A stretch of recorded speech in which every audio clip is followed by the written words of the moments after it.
Ang kwentong ito ay hango sa totoong buhay. Mula ito sa isa nating kabayan na itago na lang natin sa pangalang Lorenzo. Taong 1969, Misamis Oriental. Isa si Lorenzo na nangarap na magkapamilya, magkaroon ng asawa at mga anak. Kaso nga lang matapos ilabas ang panganay, hindi na naisip na sundan sa kadahilanang natatakot na maulit ang kondisyon na kung tawagin ng komadrona ay kambal ahas. Ipinanganak ang bata na may nakapalupot na maliit na ahas sa kanang kamay. Dalawa ang mga ito. Ayon sa komadrona, hindi ito karamdaman. Sadyang kapalaran lang ng bata.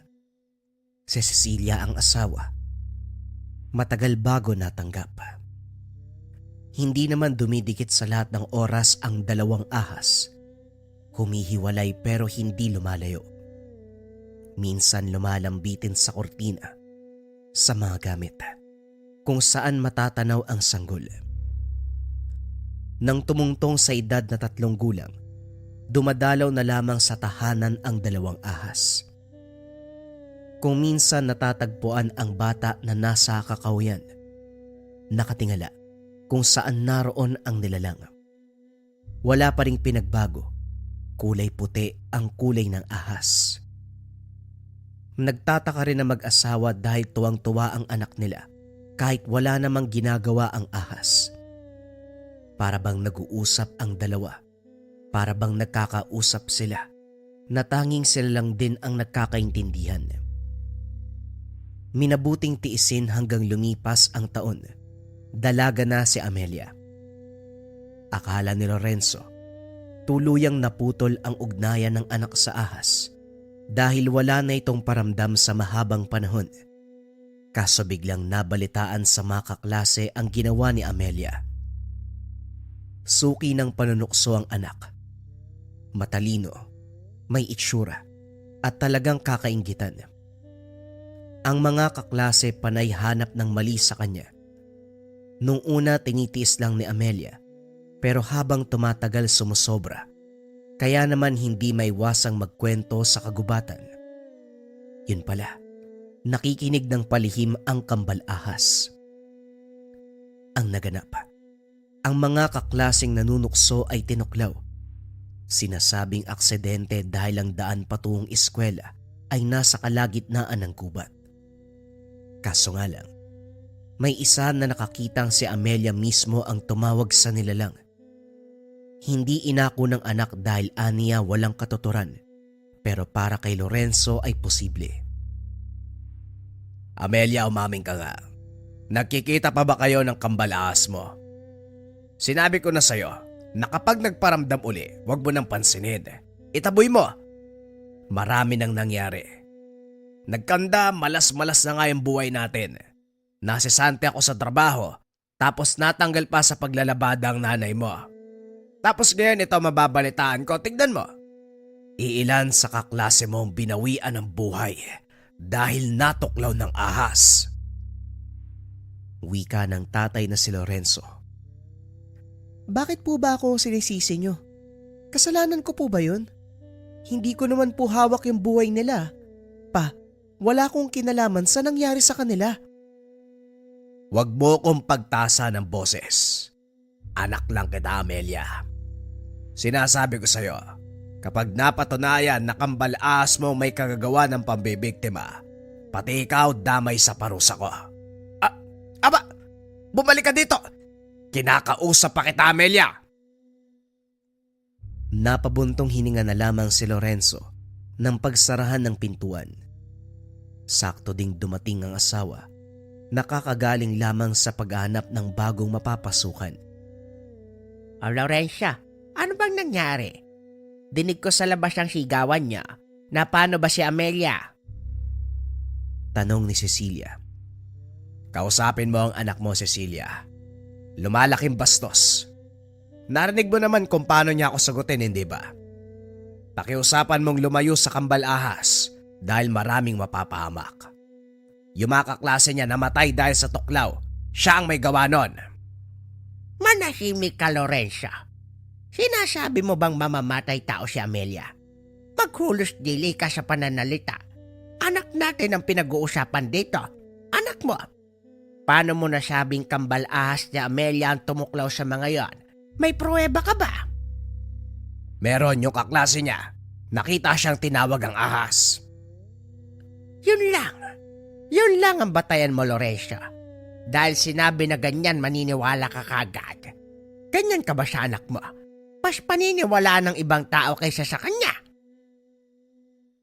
Nati ko mambibig. Hindi magawang sumagot pa sa asawa. Napag-isip-isip na tama ito. Kaso nga lang hindi na tungkol sa kung sino ang kakampiyan dahil may buhay na nadamay. Sa mahinahong paraan, kinausap muli si Cecilia. Pasensya ka na, mahal. Hindi ko lang napigilan. Hindi naman magsasabi ng gano'n ang kaklase ni Amelia kung wala siyang nakita eh. At isa pa, malinaw ang pagbanggit ng batang yon. Ahas na kulay puti ang tumuklaw. Hindi din ito kabaan o kalakihan. Hindi ba yun naman ang eksaktong deskripsyon ng kambal ahas ng anak natin?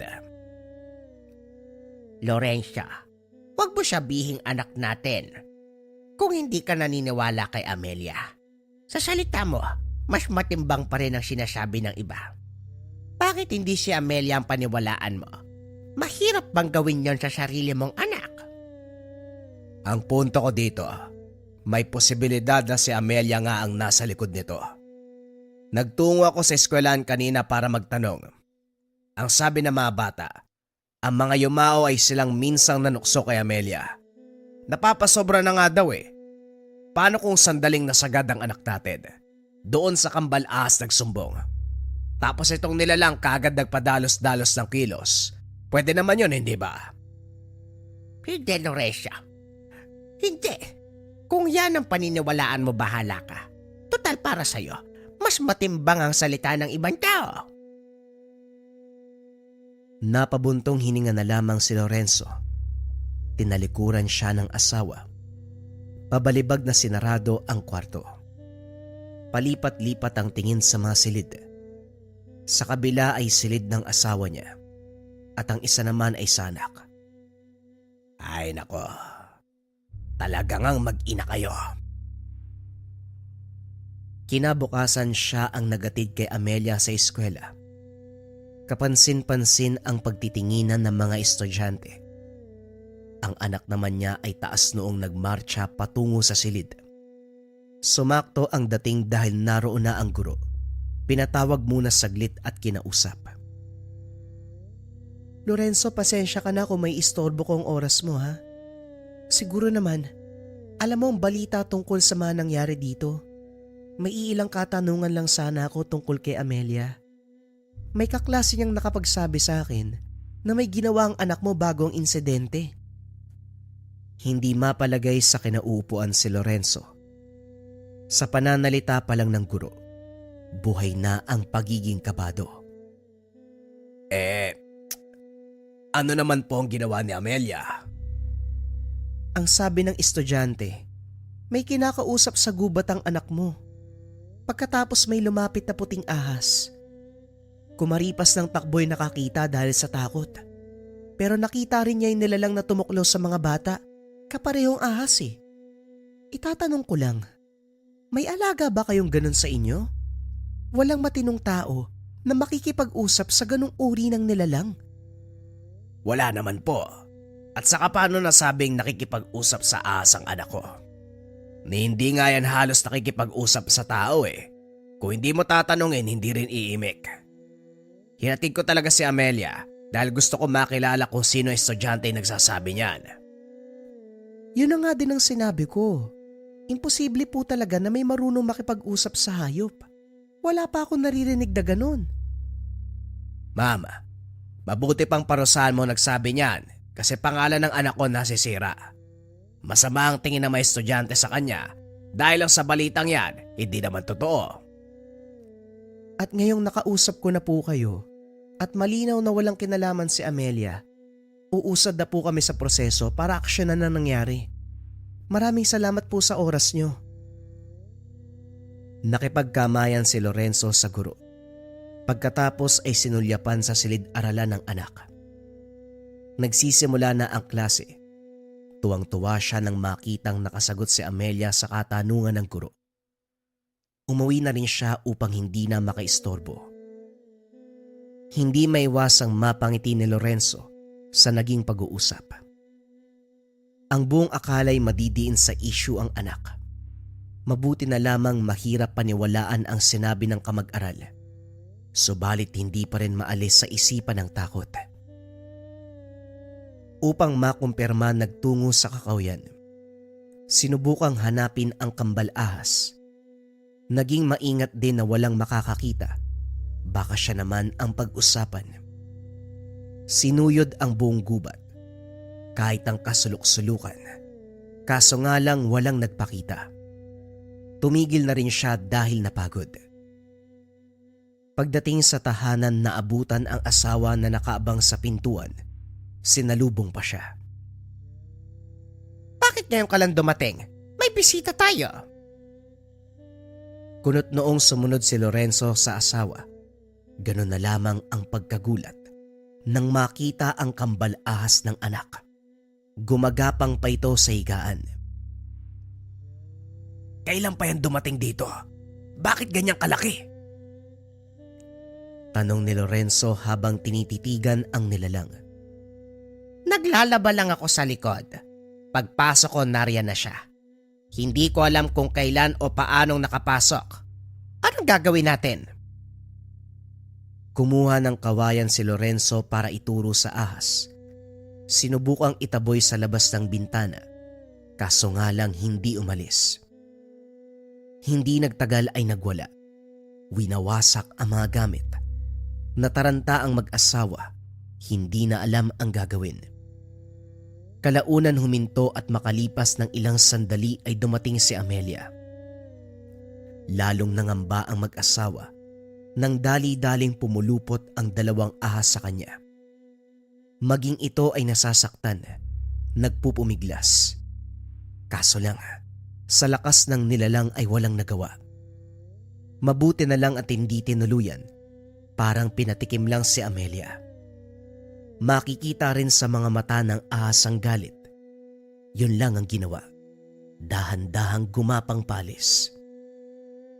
Nang mahimasmasa ng anak, nanguna sa pagtatanong si Lorenzo. Hindi ko na alam ang nangyayari, pero parang may ginawa ka. Mababanaag sa mga mata at galaw ng kambal ahas ang galit. Siguro naging pasaway ka. May kasamaan ka bang ginawa? Naalala ni Lorenzo ang sinabi ng komadrona noon. Sa sandaling masangkot sa anumang kasamaan ng tao, magpapakita ang kambal ahas para magturo ng leksyon. Malaki ang tiwala sa komadrona dahil marami ang kaalaman nito sa lihim na karunungan. Hindi na nga lang nahagilap dahil ang huling balita'y lumipat na. Ano po bang ipaparatang yun na naman sa akin pa? Kahapon dinidiin niyo ako na may kinalaman sa nangyari sa kaklase ko. Tapos ngayon, halos patayin na nga ako ng kambal ahas. Ako pa rin ang sinisisi niyo. Umaming ka na lang kasi. Hindi ka naman namin papabayaan ng mama mo. Kung may pinagdadaanan ka, sabihin mo sa amin. Ipaalam mo, magtulungan tayo. Wala nga ho. Pag-aaral lang ang inaatupag ko, wala nang iba. Lorenzo, tama na nga yan. Bakit ba parang personal ang galit mo sa anak natin? Ikaw ang umamin. Ano ba nangyayari sa'yo? Pinagdidiskitan mo si Amelia. Kaya hindi natututo ang batang yan dahil kinakampihan mo. Mahal, gusto ko lang naman sabihan niya tayo kung merong problema para alam natin kung paano siya tutulungan. Lumalala ang sitwasyon. Yung usapin sa paaralan, hindi tayo sigurado kung tapos na. Eto namang kambal ahas dumadagdag pa. Nakita mo naman yung ginawa oh. Kamunti ka ng patayin si Amelia. Lorenzo, sabing tama na. Sinabi ng anak mo na wala siyang ginagawa. Bakit pa ayaw mong maniwala? Napabuntong hininga si Lorenzo. Lumabas na lamang para makaiwas sa tensyon. Habang nagpapahangin, Napansin ng kambal ahas ng anak. Dali-daling sinundan dahil tumingin sa kanya bago gumapang palayo. Mabagal lang ang usad nito kaya naabutan. Sa masukal na bahagi dinala. Hindi rin malaman ni Lorenzo kung ano ang nangyayari. Salip kasi na matakot. Tila napanatag ang kalooban. Lumingon ang ahas sa kanya. Tumitig lang. Kalaunan ay tuluyang lumayo. Hindi na sinundan dahil umakyat sa malaking puno. Pagbalik ng tahanan, tulog ang mag-ina. Naawa na rin siya para kay Amelia. Alam niyang malaki rin ang tsansa na mali siya ng hinala. Pero gusto lang makasigurado para hindi na magulat kapag lumabas ang katotohanan.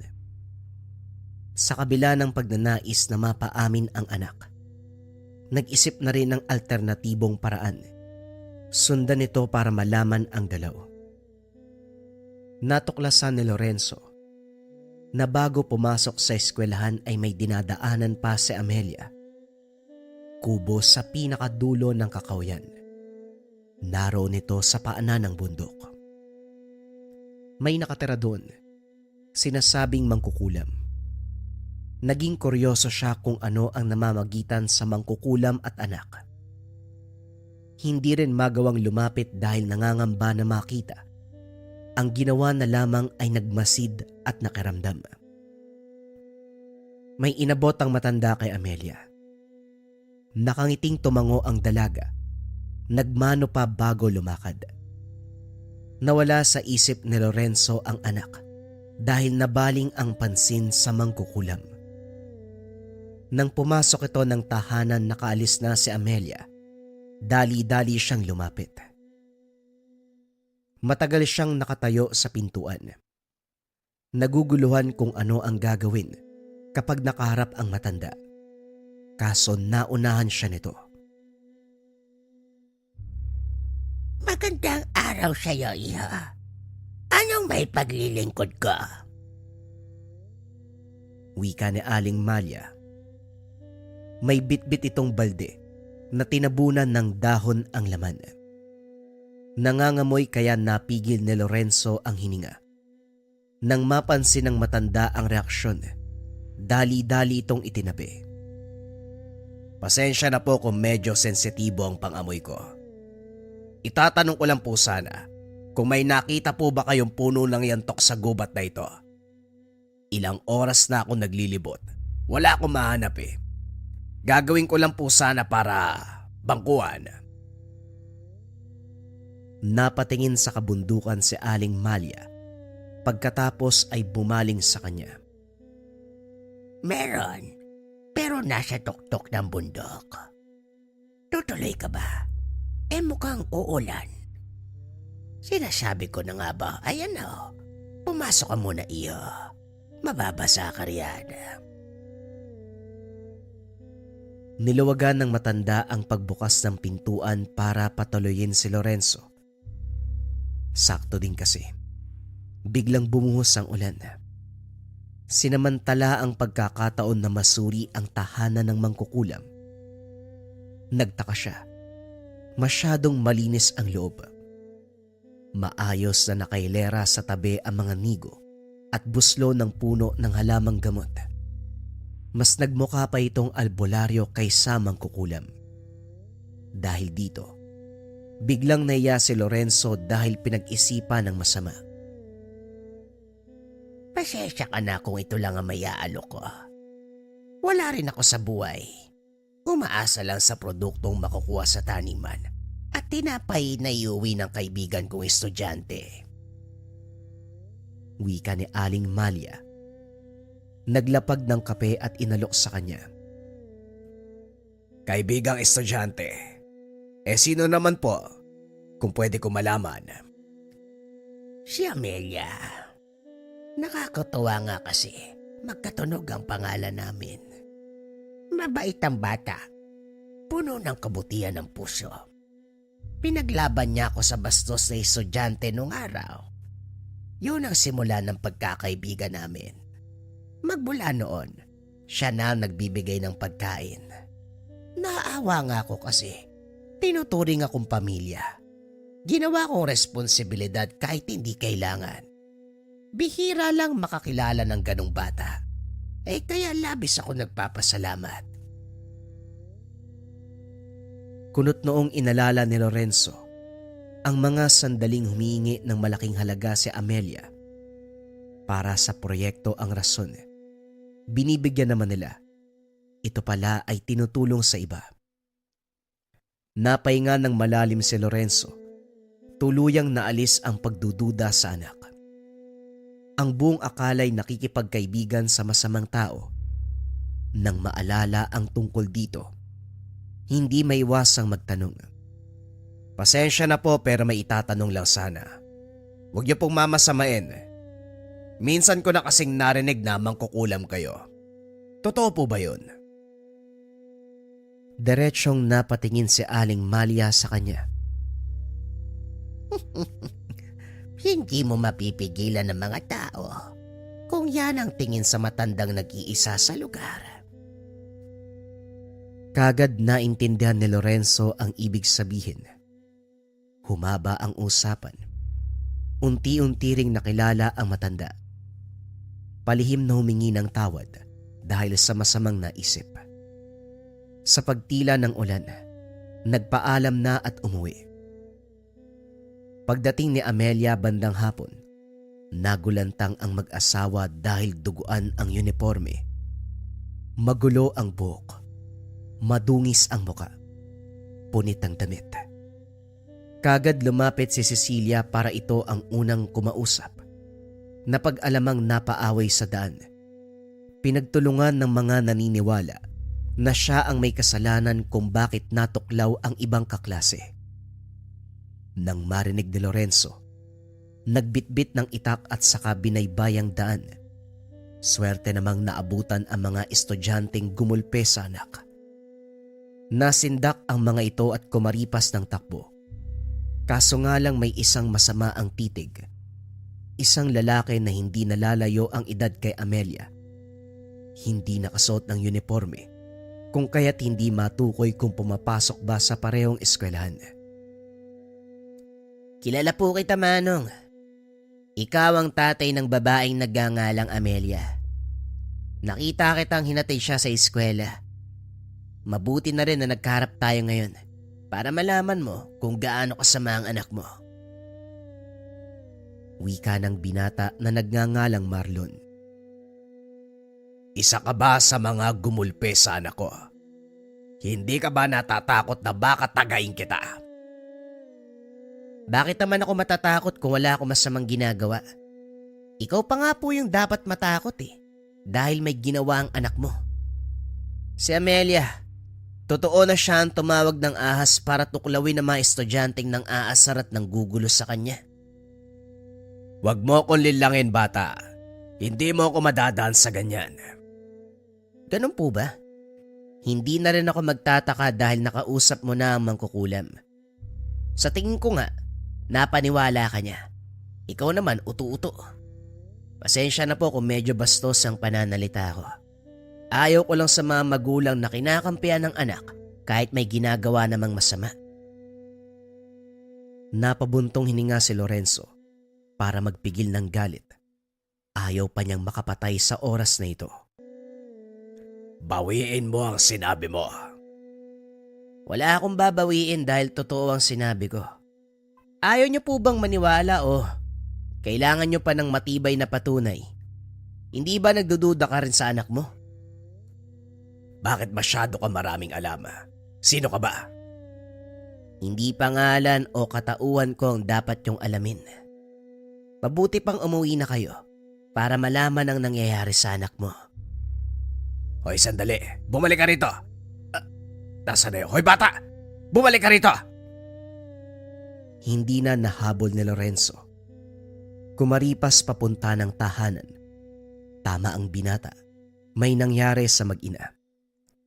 Naroon muli ang kambal ahas. Nakapalupot kay Amelia.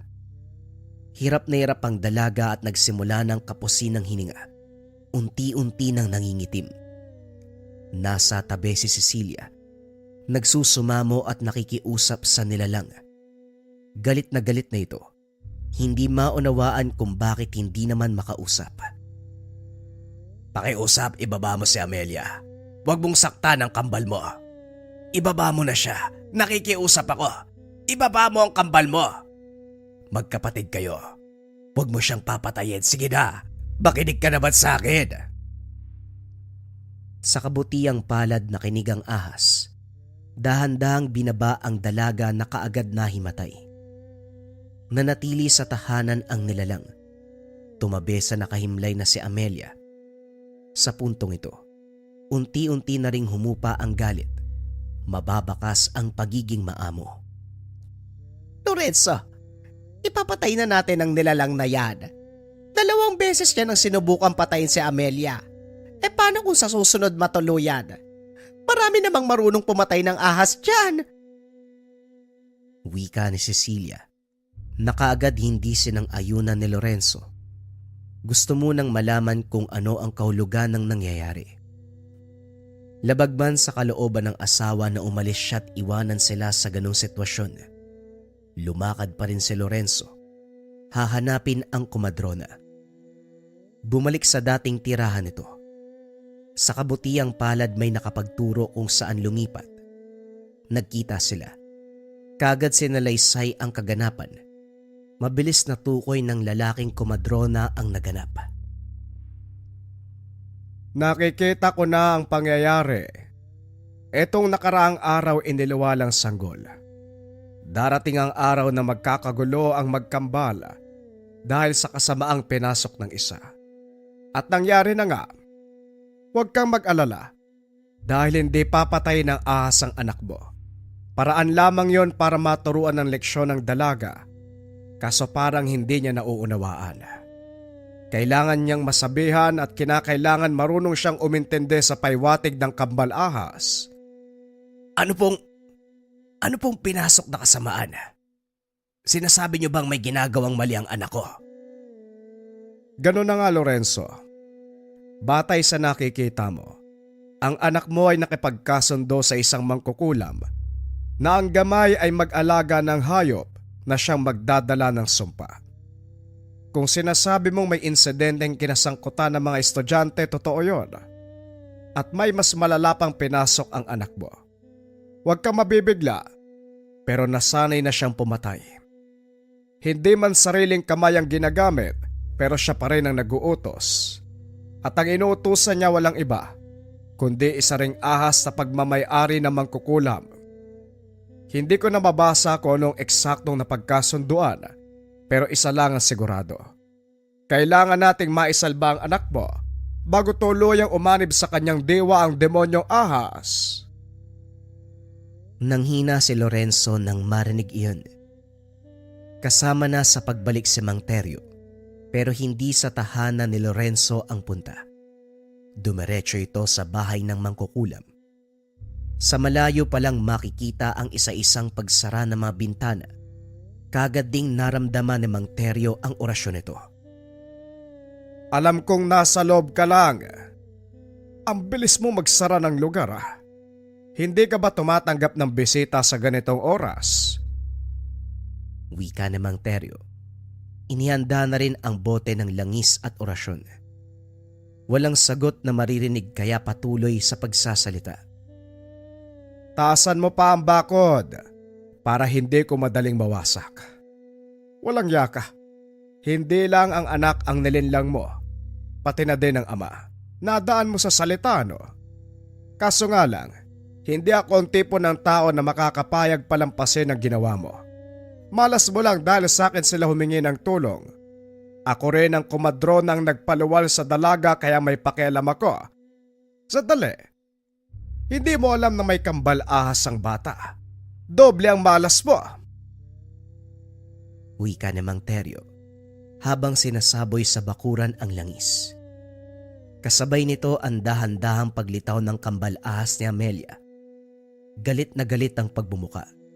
Sa kabilang banda naman, may ahas ding lumitaw. Umakma ng pagtuklaw kaso hindi magawang lumapit sa kumadrona. Magtatago ka lang ba talaga dyan? Lumabas ka, ipakita mo kung sino ka talaga.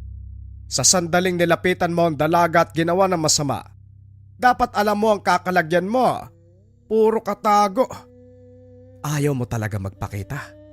Hindi bale. Nararamdaman ko ang panginginig mo. May takot ka rin pala. O siya, sabayan na kayo ng mga alaga mong masunog. Kiniskis niya ang palito at saka itinapon sa sinaboy na langis. Nagbukas ang pinto. Makikitang lumod si Mang Teryo para makipag-usap. Pero huli na ang lahat. Sumiklab at kumalat ang apoy. Ang tanging maririnig na lamang ay hiyaw at pagwawala. Habang tinutupok ng apoy ang mangkukulam at nilalang, patuloy na sumasambit ng orasyon si Mang Teryo.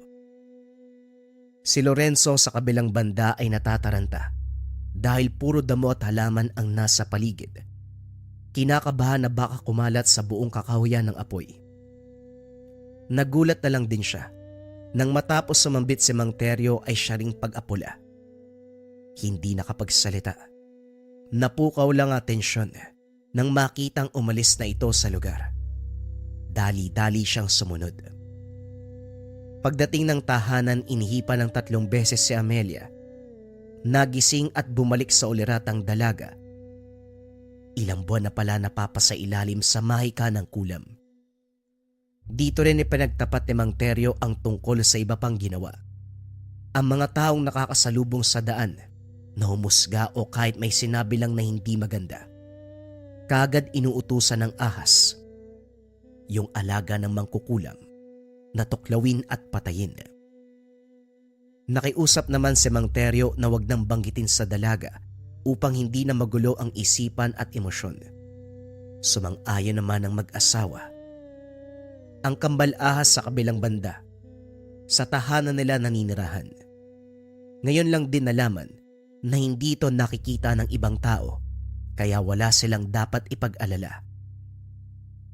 Nagulat din ito dahil ang binatang si Marlon ay apo ni Mang Teryo na aksidenteng nakakita ng pangyayari. Bukod pa dyan, sa kaparehong paaralan pumapasok. Laking pagpapasalamat ng mag-asawa sa maglolo dahil sa tulong. Sa lahat ng kaganapan natuto si Lorenzo. Binantayang maigi ang nag-iisang anak para hindi na malinlang. Maging ang kambal na ahas na nakapagpalagayan na rin ng loob ay pinagsabihan. Inutusan na bantayan si Amelia. Sa kabutiang palad hindi na naulit pa ang insidente. Lumaki si Amelia na masunurin at babait. At bukod pa dyan, patuloy siyang inalagaan. Patuloy siyang pinotektahan ng kanyang gabay. Ang 2 kambal ahas na kulay puti. Bagong kwento pa rin ang kasunod mga kabayan. Ito ay tungkol sa isang antingero na tinalikuran ng medalyon. Simulan na ang storya. Ang kwentong ito ay hangong sa totoong buhay. Mula ito sa isa nating kabayan na itago na lang natin sa pangalang Marcos. Taong 1993, Agusan del Sur. Hoy, tumabi nga kayo. Dadaan ng hari. Mga walang respeto. Hindi nyo ba nakikilala kung sino ako? Natigilan ng mga taong nagkakatuwaan sa tabi ng daanan. Lahat nakatingin kay Arjun. Wala ni isang nagsalita dahil sa gulat. Hanggang sa merong naglakas ng loob dahil nayabangan sa binata. Wala namang nakaharang sa daan. Kaya bakit kailangan pang sumigaw? Kahit gumulong ka pa nga, kasya ka naman sa lawak ng daanan. Umaandar na naman yung kayabangan mo. Pumantig ang tenga ni Arjun nang marinig ang sinabi ng binata. Dali-daling lumapit at saka sinikmuraan. Gumanti naman si Marcos hanggang sa nagkaroon na ng sakitan. Wala ni isang umawat dahil kilala ng lahat ang ugaling meron si Arjun. Galing ito sa pamilya ng mga antingero. Pagkatapos mamatay ng ama at lolo na malalakas na antingero, siya ang nagmana ng mga agimat. Walang opisyal na pagsasabi na siya ang susunod, pero dahil ang binata na lamang ang naiwan, otomatikong inangkin at pinangalagaan. Subalit kabaliktaran ang nangyari. Nagagawa naman ang tungkulin bilang manunugis pero lumalamang ang yabang. Maraming beses na paaway. Walang araw na hindi nakakahanap ng kagalit. Kahit sa oras ng panunugis, lumalabas ang pagiging hambog. Ano? Napakahambog mo. Kung tutusin, lusaw yung kayabangan mo kung wala kang anting-anting. Kinuha mo lang naman yan eh. Walang paalam sa'yo maumong tatay at lolo. Alam nating dalawa na hindi nila naisip na sa'yo pinamanang bagay na yan kasi hindi ka naman maaasahan. Wika ni Marcus na lalong ikinagalit ni Arjun. Nagpatuloy ang pisikalang laban. Parehong duguan. Parehong bumagsak matapos sampasin sa likod ng nagdatingang tanod. Inakay pa uwi ang mga ito. Nang mahimasmasan si Arjun, sumagi sa isip ang sinabi ni Marcus. Sa kabilang banda, tama ito. Hindi kailanman binanggit ng yumaong ama at lolo na siya ang susunod na magmamana ng medalyon. Palagi siyang pinagsasabihan na hindi maaasahan. Walang mapapatunayan dahil pakikipagbasag ulo ang inaatupag. Hindi niya rin taglay ang pagkatao at puso ng isang manunugis. Isa ito sa dinaramdam, pero pinangako sa sarili na mapapatunayang karapat-dapat magmana ng medalyon. Maalam ang binata sa pisikalang laban. May natutunang orasyon mula sa pakikinig at panonood. Ngayon na nasa kanya ang anting-anting, pinatunayan namang may ibubuga kapag kaharap ang kalaban. Hindi may kakaila ang bilang ng napuksa. May naniniwala sa kakayahan ng binata dahil may iilang dumarayo para humingi ng tulong. Kaso nga lang ang ugaling meron siya. Hindi kayang pakisamahan ng mga ito. Masyadong mayabang. Hindi lang salita maging sa kilos. May nakakasabay, pero nakikiayon lamang para matapos na ang sadya. Makita lang kita uli, Marcus, papatayin talaga kita. Kung hindi lang nangyayamang mga pesteng tanod, malamang tapos ka na eh. Hayaan mo sa susunod, hinding-hindi na kita bubuhayin. Wika ni Arjun. Sa kalagitnaan ng paggamot ng mga sugat. Pagkatapos ay lumabas siya para magpahangin. Malalim na ang gabi pero maliwanag ang buwan. Kahit gaano kasukal ay maaaninag ang mga bagay-bagay habang humihigop ng kape. Napatingin sa direksyong pinagmumula ng kaluskos. Unang tingin pa lang kilala na kung ano ang anino. Dali-daling humugot ng patalim si Arjun at saka naglakad palapit.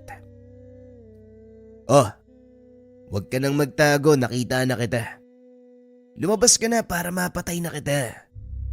Walang iyakan kung ano magiging katapusan mo. Pumunta ka sa lugar na ito kaya alam mo mangyayari. Wala pang aswang na nakaligtas sa akin. Idadagdag kita sa listahan ko. Umangi lang nilalang. Nagkukubli pa ito sa mayayabong na alaman.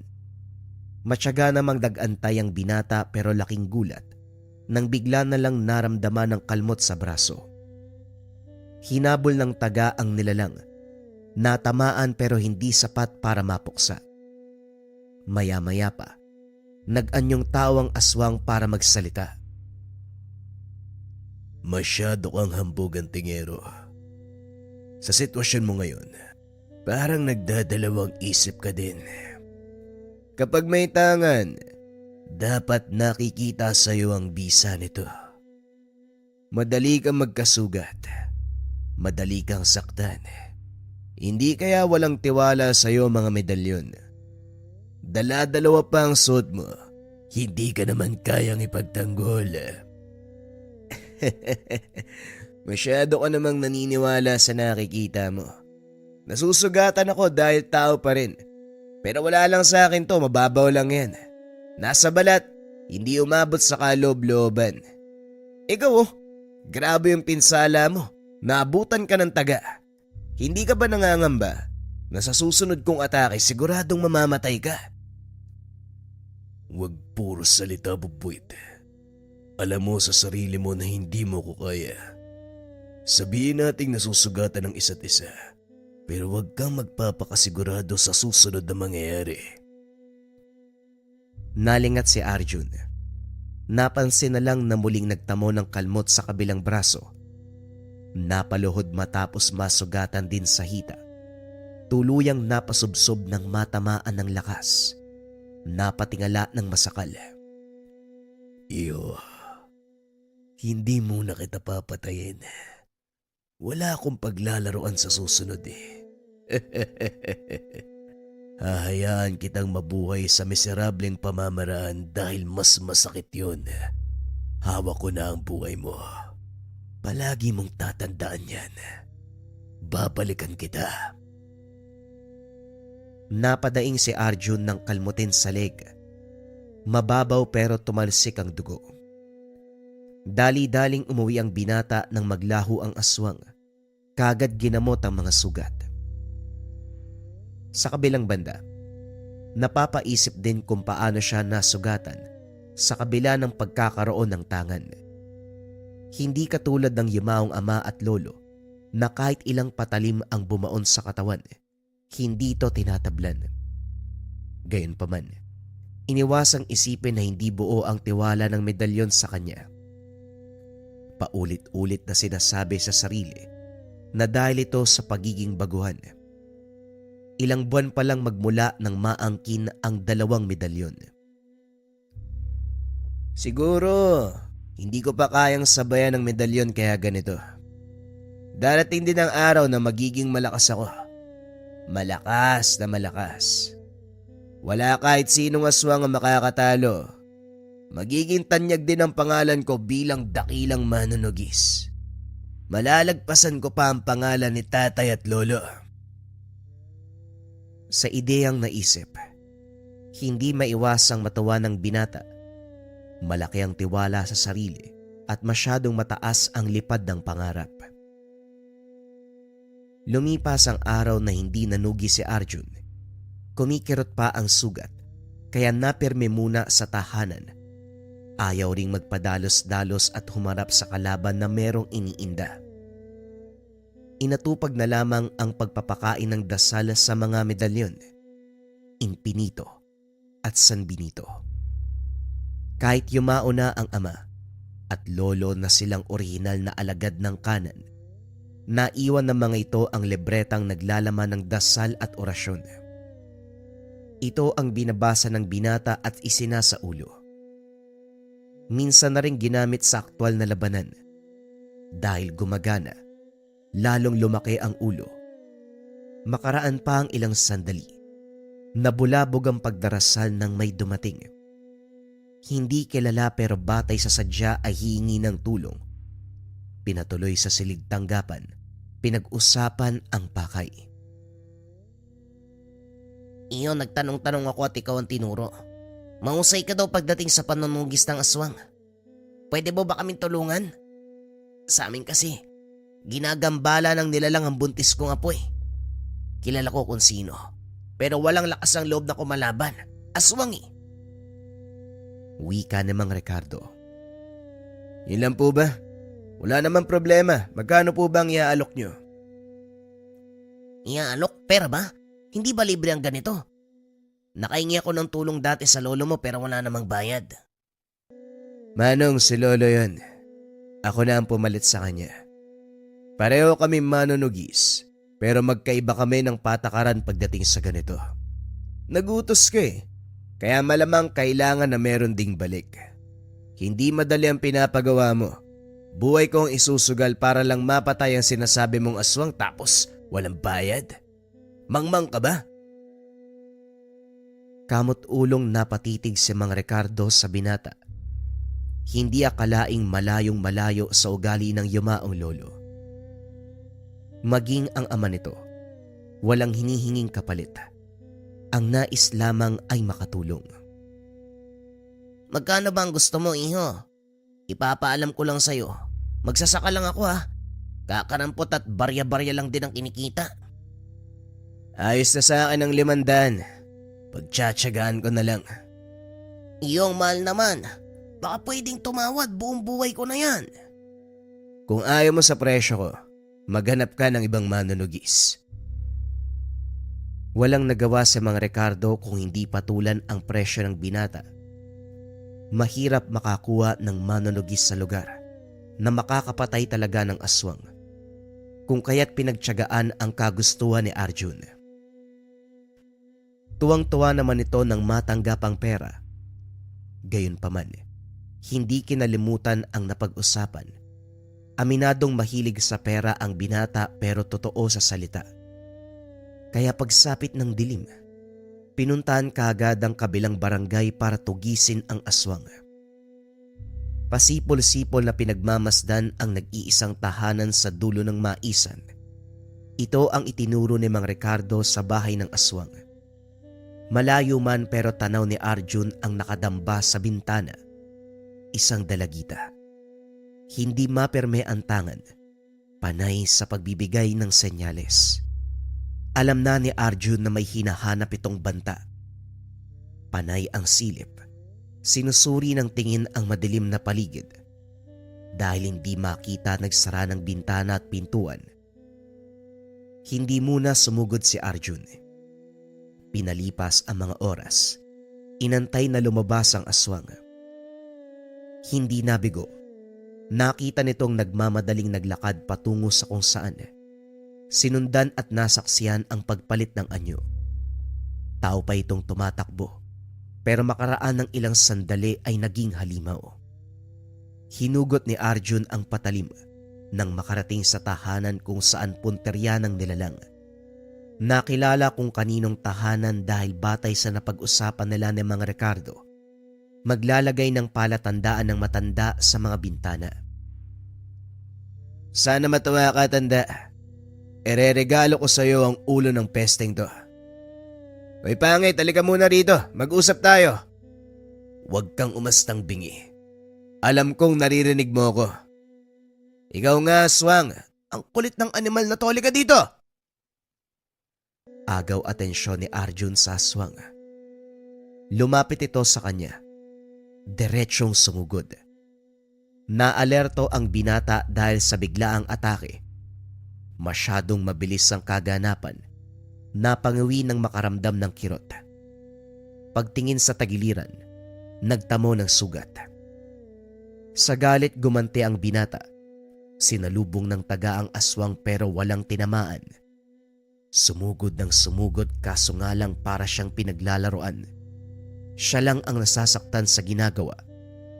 Tumigil sandali at saka hinarap ang nilalang. Mahusay ka, pero huwag kang magpakampante dahil hindi kita uurungan.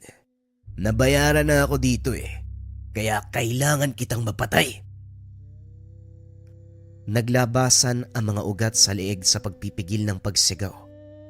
Sasabog na sa galit ang binata, pero minabuting kimkimin dahil mabubulabog ang kalapit na tahanan. Kapag may ibang makikisawsaw, hindi lang siya papalya, makakatakas ang kalaban. Muling umatake ang aswang. Sa puntong ito nakatsyempo si Arjun. Tinaga sa balikat. Nagsunod-sunod ang paghagupit ng patalim. Nakabuelong mabuti hanggang tuluyang nalupig ang halimaw. Humandusay itong naghihingalo, nangingisay.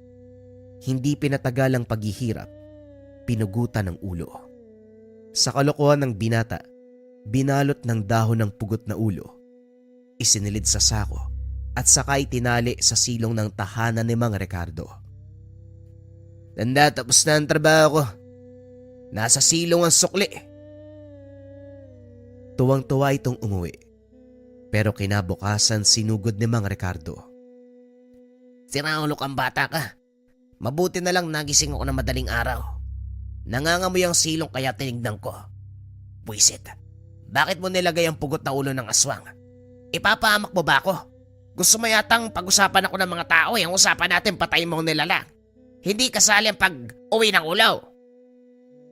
Nagagalit ka pa dyan. Pasalamat ka na lang binigyan kita ng ebidensya. Nagdradrama ka pa. Muwi ka na. Masakit ang ulo ko kakapuksa ng aswang ha. Ayoko makipag-usap sa kahit na sino. Umalis ka. Baka kunin ko rin yung ulo mo. Tinulak ng binata ang matanda palabas. Nahulog pa ito sa hagdan, pero tinawanan lang niya. Si Marcos na nakakita ay hindi maiwasang sumigaw. Uy Arjun, sira ulo ka talaga. Pati matanda hindi mo na ginalang. Nahulog na nga yung tao, pinagtatawanan mo pa. Ganyan ka ba talaga kawalang hiya? Hoy Marcos, itiko mo yung bibig mo kung ayaw mong tayiin ko yan. Magsama kayo mga buwisit. Ang aga-aga ng gugulo. Pabalibag na pinagsarahan ng pintuan. Dumiretso ng kwarto at bumalik na sa pagkakatulog. Hayaan nyo na lang po yung taong yun. Lumaki ang ulo dahil may tangan. Ewan ko na lang kung ano mangyayari kapag tinalikuran niya ng tangan niya. Malayo ang ugali ng binatang yan sa lolo at ama. Mabubuting tao si namang Ernesto at Arnolfo. Pero ang naiwang anak sakit sa ulo. Salamat sa tulong mo, iho. Mauna na ako. Tinitigan ni Marcos ang tahanan ni Arjun. Malaki ang respeto ng binata sa yumaong si Mang Ernesto, lolo nito, at kay Mang Arnolfo, ang ama.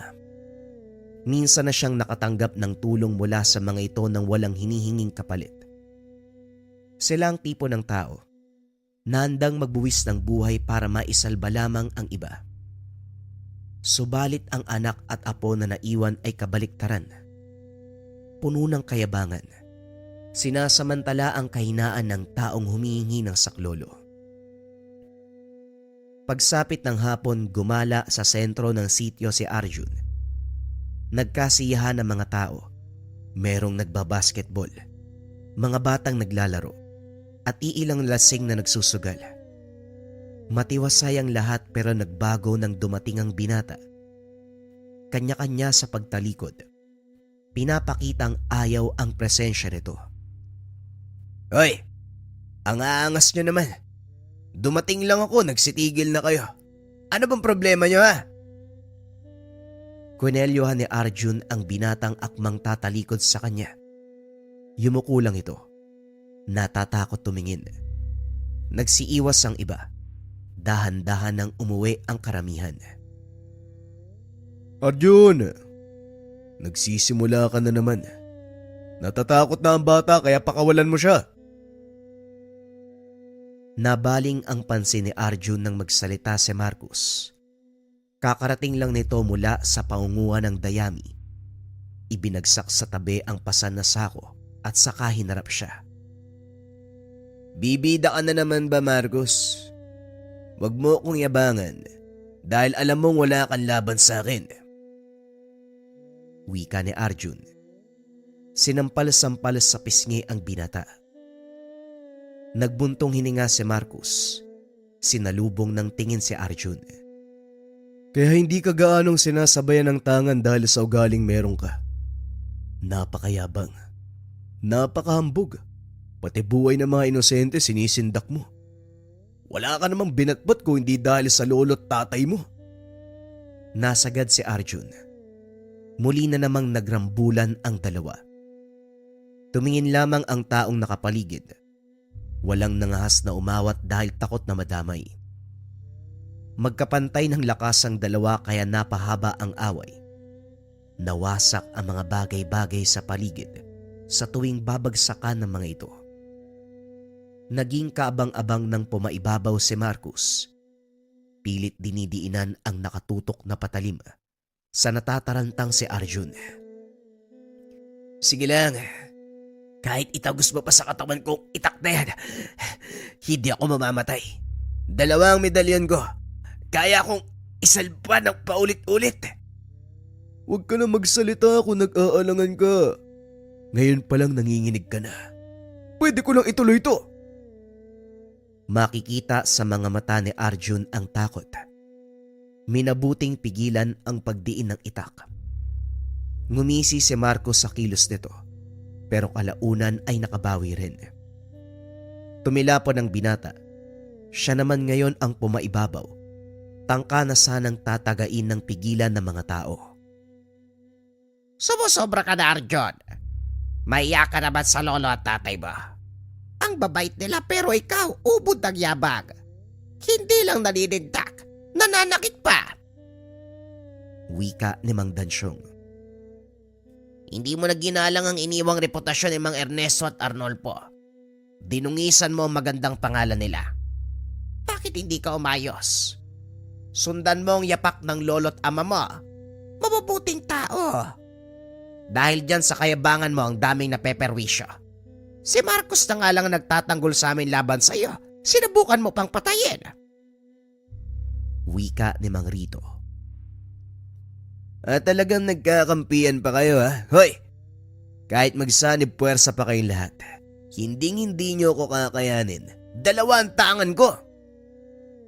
Pagmamayabang ni Arjun. Hinubad ang kwintas. Binalandra sa mukha ng lahat ang mga medalyon. Hindi pinansin ng binata. Kanya-kanya sa pag-alis ang lahat. Maging si Marcos ay inalalayan ni Mang Rito at Mang Dansyong. Sumigaw sa galit si Arjun. Bawat bagay na mararaanan ay winawasak. Mapahalaman, bato o puno. Pabagsak na umupo pagdating sa tahanan. Kung makapagsalita sila parang hindi nakinabang sa akin. Tinugis ko ang mga aswang na dumadayo sa lugar na ito tapos yun ang ibabalik nila.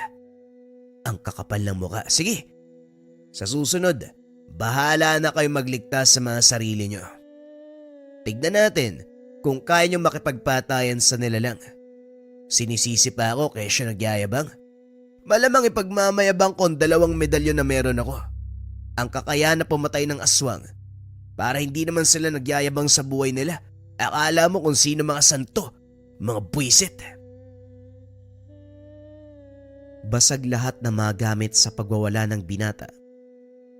Natigilan ng mamanhid ang kamay na puno ng sugat. Dali-daling kumuha ng gamot pero lalong nasagad nang makitang walang laman ng bote ng langis. Natataranta dahil lalong kumikirot ang mga sugat. Pati na ang tinamo sa nagdaang sagupaan laban sa aswang. Kahit saang maghanap, wala ng gamot. Langis lamang ang alam niyang nagpapagaling kagad ng sugat. Ito rin ang orihinal na gawa ng yumaong lolo. Hinanap kung meron bang nakalistang sangkap at proseso sa paggawa. Pero wala. Sa galit niya dinagdagan ang iindahin. Paulit-ulit na sinusuntok ang konkretong bahagi ng tahanan. Dahilan para lalong mamaga ang magkabilang kamao. Saka lang tumigil nang maramdaman ang pagkabali ng daliri. Napaupong dumadaing sa sulok. Hindi matandaan ng binata kung gaano kahaba na ang pag-idlip. Nagising na lamang na sinisinaga ng araw ang muka. Kagad napaaray nang maramdaman ang pananakit ng mga kamay. Lalo na ng mga sugat. Hindi gaanong maigalaw ang katawan dahil sa kirot. Hindi nagtagal may kumatok. Hingi ng tulong para sa pambibiktima ng aswang. Nagulat ito nang makita siya sa ganong sitwasyon. Oh, akala ko mahusay ang taong binili na ng medalyon ni Arnolfo at Ernesto. Bakit para naghihingalo na to? Wika ni Mang Eduardo. Komportabling nakadekwatro sa harapan ni Arjun. Sino ka naman? Gusto ko lang sabihin na hindi ako tumatanggap ng bisita ngayon. Umalis ka na. Eto naman mainitin ang ulo, sayang. Nag-ipon pa naman ako ng malaking halaga para ipambayad sa'yo. May papahuli akong aswang. Yung halimaw na dumali sa lahat ng alaga kong baboy. Pati pamilya ko dinamay ng pesteng yun eh. Sa sitwasyon mo ngayon parang hindi mo na kaya. Maghahanap na lang siguro ako ng iba. Tumayo si Mang Eduardo. Akmang aalis ng tawagin ni Arjun. Huwag mong maliitin ang kakayahan ko, Manong. Magkano ba ang ibabayad mo? Kaya ko naman kahit anong hamon pa yan. Talaga lang Masyado kang bilib sa sarili mo. Sigurado ka bang kaya mo? Ayoko ng palpak. Gusto ko yung maaasahan at magagawa ka agad ang trabaho. Hindi mo ba nakikita yung tangan ko dalawa-dalawa Baka hindi ka marunong magbilang. Malakas at walang palya sa pagpuksa ng aswang. Ilang halimaw ba ang papatugis mo? Sandali. Oo nga pala, magkano ba ibabayad mo? 1,000 para sa isang aswang. Kailangan mamayang gabi madala mo ang ulo niya. Kung hindi, baka ulo mo ang mawala. Manong, kilalanin mo kung sinong tinatakot mo. Wag ako. Akin ang 1,000. Dadaling kong ulo ng aswang sa'yo mamayang gabi. Taga saan ka ba? Saan makikita yung nilalang na sinasabi mo? Ngumiti si Mang Eduardo. Hindi akalain na mas mayabang sa personalang binata kumpara sa naririnig mula sa mga kwento. Siguraduhin mo lang na magagawa mo ang trabaho. Seryoso ko sa sinasabi ko na ulo mong mapupugot kapag nabigo ka. Nagkakaintindihan ba tayo? Inabot ng matanda ang pera. Kagad namang inagaw ni Arjun ang supot ng barya. Ngumingiti habang pinapasadahan ng tingin. Umiiling na umalis si Mang Eduardo. Kagad ding natigilan nang makita ang pamangkin na si Marcos. Katulad ng inaasahan, binato ng mga tanong. Tiyo, ano po bang ginawa mo sa tahanan ng mayabang na yun?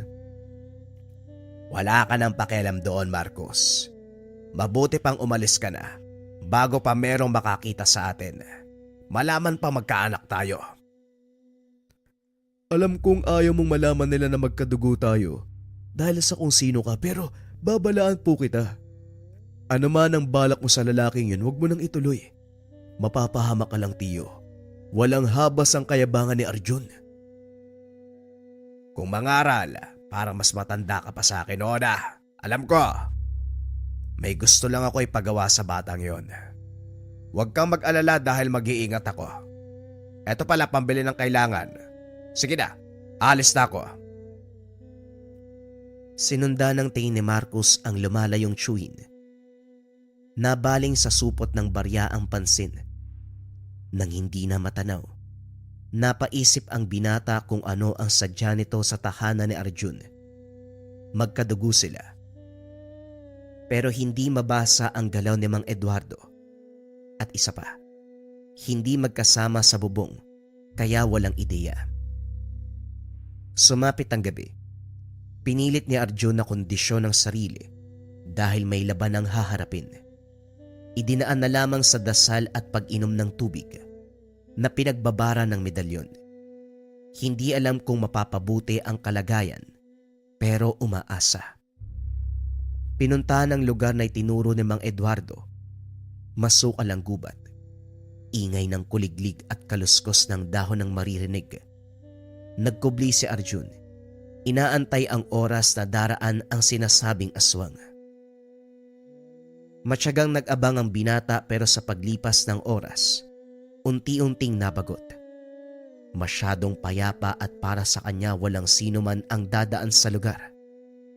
Sinubukang habaan ng pasensya pero napamura na lamang dahil tila pinaglalaroan ni Mang Eduardo.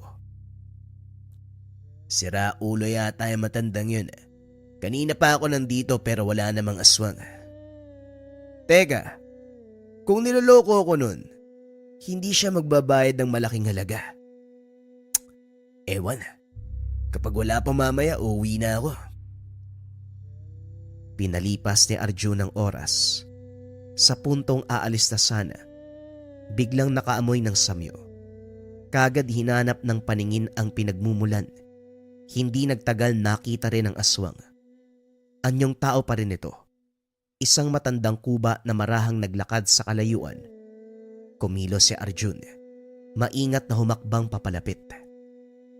Naguluhan din ang binata dahil bigla-biglang nawawala ang init ng tangan.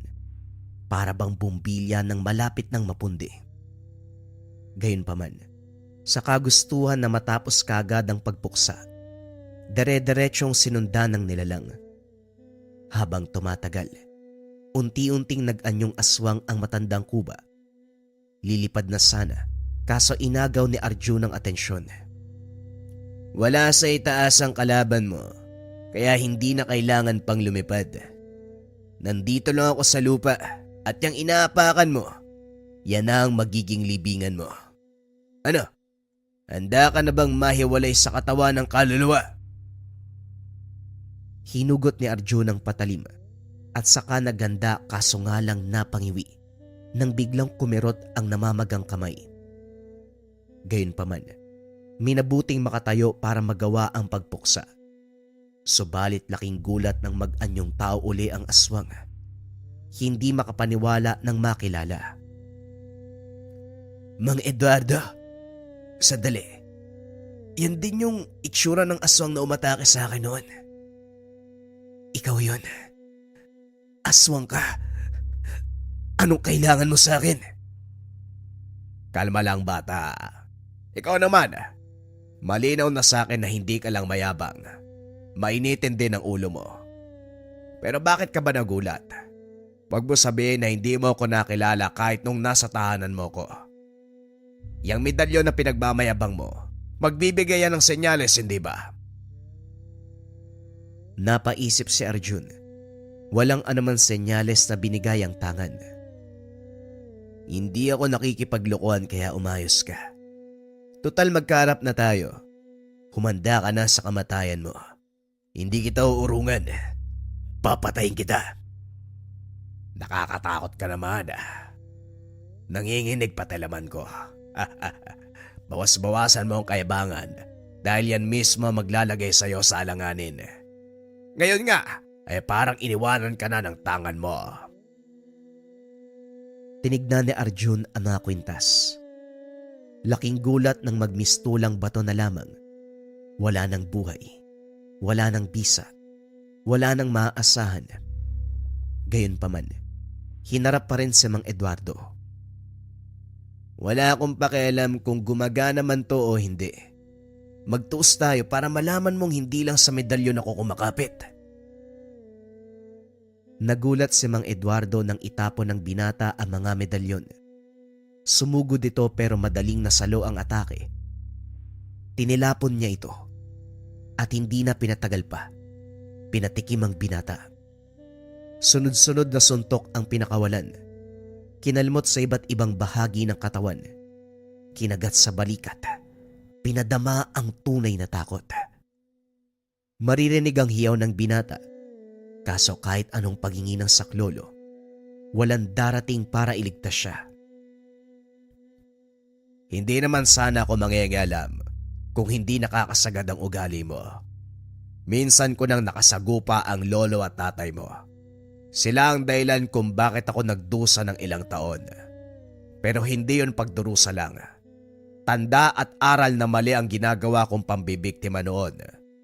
Dahil sa kanila, unti-unti kong naayos ang sarili. Natuto ako. Ginalang ko si Arnolfo at Ernesto kahit hindi nila alam. Kahit magkaiba kami ng landas. Kampon ako ng kaliwa. Sila naman ay alagad ng kanan. Tiningala ko sila dahil sa angking kabutihan. Kaya nung napadaan ako sa sityo ninyo, nakita ko naghahari-harian ka basta naninindak na mga tao. Naisipan kong turuan ka ng leksyon. Wala ako sa posisyon pero alang-alang sa mga ninuno mo, handa akong gawin ang bagay na yan. Hindi porket may gamit ka, nakakataas ka na. Tignan mo ngayon, tinalikuran ka ng medalyon, hinayaan ka sa bingit ng kamatayan. Huwag ka mag-alala, iuuwi kita sa inyo at hahayaan sa tahanan mo na ikaw mamatay ng payapa. Kinarga ni Mang Eduardo ang naghihingalong binata. Nilapatan ng pansamantalang gamot ang sugat para tumagal ng ilang araw. Naisip ng matanda, napainang pagmukaing nagdurusa kaysa direktang pinatay ng aswang. Habang bilang na lamang ang sandali, natauhan si Arjun. Bumalik sa alaala ang lahat ng payo at turo ng mga yumao, lalong-lalo na ang mga pagkakataon na umaastang nakakataas at hindi paggalang sa mga medalyon. Hindi maiwasang masaktan, kaso nga lang huli na ang lahat. Nagulantang ang lahat nang mabalita ang patay na si Arjun. Nakahinga ang lahat dahil wala nang naninindak at nananamantala. Subalit kabaliktaran kay Marcos. Kahit ganon ang ugali ng binata, nakikita niya ang pagiging tao. Binatang hindi nagabayan ng maayos. Kaso nga lang, patay na si Arjun. Nung una mga kabayan, parang sobrang hirap maniwala patungkol dito sa bisa ng Gabay Medalyon. Etong suot-suot ko. Eto kasing Gabay Medalyon mga kabayan, ang bisa nito ay pampaswerte at gabay sa career, health, love life, and finance. Yung 4 na aspeto ng buhay.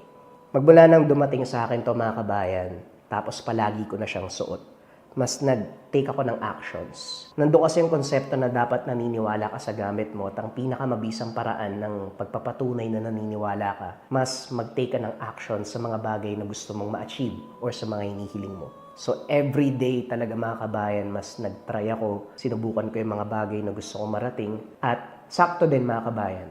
Kasabay ng pagdating ng Gabay Medalyon, sunod-sunod na yung projects, sunod-sunod na yung blessings na natatanggap ko, kung saan-saang projects na yung nag-o-offer sa akin, hindi lang sa aspeto ng TikTok shop, maging sa lahat ng channels ko. At syempre, yung pinakamalagang aspeto mga kabayan, baliwala kasi yung dami ng projects mo or dami ng blessings kung hindi ka disiplinado.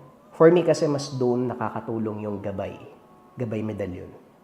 So sa pang-araw-araw, kung paano mo mas aalagaan yung mga bagay na ibinibigay sa'yo, doon siya pinaka pumapasok eh. Hindi ka napadalos-dalos sa decision making, alam mo yung mga bagay na hindi mo dapat bilhin, alam mo yung mga bagay na dapat mong unahin, alam mo yung mga bagay na dapat patulan at hindi. Doon ko mas nakikita yung bisa sa akin ng Gabay Medalyon. Mas clear yung concept ng mind, mas naaalagaan ko yung mga blessings na dumadating. So bukod sa mga pampaswerte na dumadating sa buhay, ang pinakamahalaga na kayang ibigay ng Gabay Medalyon, yung konsepto ng tamang decision sa araw-araw. Madalas, sa gut feeling, sa panaginip, or parang may mga bumubulong sa isipan mo na mga bagay na pwede mong gawin. Yan yung personal kong storya patungkol sa bisa sa akin ng Gabay Medalyon. Kung sakaling meron ka nito, pwede mo i-comment dyan sa baba kung anong journey nyo ng Gabay Medalyon. Pero kung interesado ka dito, pwede mong i-search yung shop ng Likha Merchandise.